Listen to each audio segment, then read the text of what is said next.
PM Narendra Modi की युवाओं के लिए रोजगार के लिए चलाए गए अभियान के तहत जगह जगह रोजगार मेले का आयोजन किया जा रहा है। इसी सिलसिले में केंद्रीय सशस्त्र बलों के 51,000 विभिन्न पदों के लिए नियुक्ति पत्र वितरित किए जा रहे हैं, जिसको प्रधानमंत्री नरेंद्र मोदी ने वीडियो कॉन्फ्रेंसिंग के जरिए किया। प्रयागराज में हुए इस कार्यक्रम को प्रधानमंत्री की ओर से मंच पर केंद्रीय मंत्री भारत सरकार डॉक्टर महेंद्र नाथ पांडे ने की और उन्होंने 25 अभ्यर्थियों को नियुक्ति पत्र बांटे।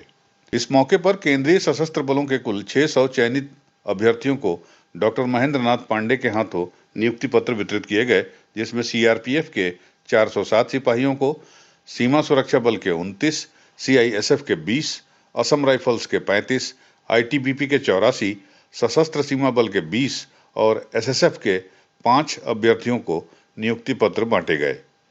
इस मौके पर मंत्री महेंद्र नाथ ने संबोधित करते हुए कहा, प्रधानमंत्री के सपनों को हकीकत में बदलने की जज्बे की उन्होंने तारीफ की। उन्होंने कहा, प्रधानमंत्री युवाओं को रोजगार मिल सके, इसके लिए उन्होंने रोजगार मेले का आयोजन किया है। युवाओं को राष्ट्र के प्रति अपने कर्तव्यों को नहीं भूलना चाहिए और इस आयोजन को सफल बनाने के लिए उन्होंने सभी अधिकारियों और कर्मचारियों को धन्यवाद भी ज्ञापित किया। इस मौके पर उन्होंने मीडिया को कहा कि देश आज प्रधानमंत्री नरेंद्र मोदी के द्वारा लिए गए संकल्प के मार्ग पर उन्नति कर रहा है। देश की जनता 9 सालों से पीएम नरेंद्र मोदी की सरकार को अपने प्यार से नवाज रही है और प्रधानमंत्री नरेंद्र मोदी भी इस प्यार को सर आंखों पर बिठा कर रखा है। कांग्रेस के गठबंधन नीति पर चुटकी लेते हुए उन्होंने कहा कि ये खुद ही आपस में उलझे हुए हैं और इनका कोई लक्ष्य नहीं है। ये लोग आपस में क्या करेंगे इसका कुछ पता नहीं और बीजेपी को उससे कोई फर्क भी नहीं पड़ता है। स्वामी प्रसाद मौर्य के बयान पर बोलते हुए उन्होंने कहा कि स्वामी प्रसाद मौर्य को अब कोई समर्थन नहीं देता है।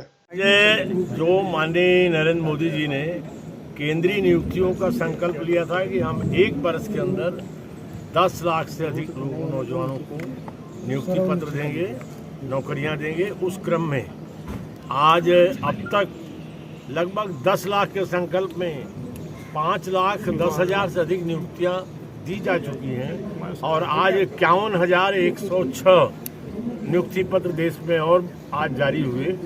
तो अपने आप में ये संख्या लगभग 5.25 लाख पहुंच गई है। मुझे लगता है कि मोदी जी अपने संकल्प को 10 लाख से भी अधिक की संख्या में यह साल बीतते बीतते उस क्रम में नियुक्ति पत्र जारी होंगे।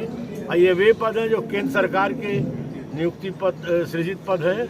इसके अलावा अन्य प्रकार से भी रोजगार के अनेक अवसर भारत सरकार के प्रयत्नों से और हमारे सहयोगी राज्य सरकार के प्रयत्नों से चल रहे हैं। देखिए, वे अपने अस्तित्व, राजनीतिक उनकी कहीं न कहीं वजूद बना रहे हैं, वो उसकी लड़ाई थोड़ा नीचे कर लीजिए। और नरेंद्र मोदी देश का वजूद और महत्व दुनिया में कैसे आगे बढ़े उसके प्रयत्न कर रहे हैं। लगातार इन लगभग 9.5 वर्षों की अवधि में आप देशवासी इस बात को प्रत्यक्ष देख रहे हैं। वे अपने में गठबंधन कर रहे हैं, कितना चलेगा, कितना बिगड़ेगा, बनेगा, वो भविष्य के घर में है। मोदी इस देश के 140 करोड़ जनता से उनका डायरेक्ट कनेक्ट गठबंधन है। इस नाते इन गठबंधनों का कोई चैलेंज नहीं है हम लोग। सर, कांग्रेस का आरोप है श्री मौर्य के बयानों को अब देश और प्रदेश में कोई गंभीरता से नहीं लेता है। आप सब मीडिया और प्रयाग के प्रबुद्ध मीडिया के लोग हैं, मैं आपसे भी यही चाहूँगा कि अब श्री स्वामी प्रसाद मौर्य गंभीरता से लेने के पात्र राजनीति में नहीं रहे। यूपी न्यूज़ 9 के लिए प्रयागराज से विमल श्रीवास्तव की रिपोर्ट।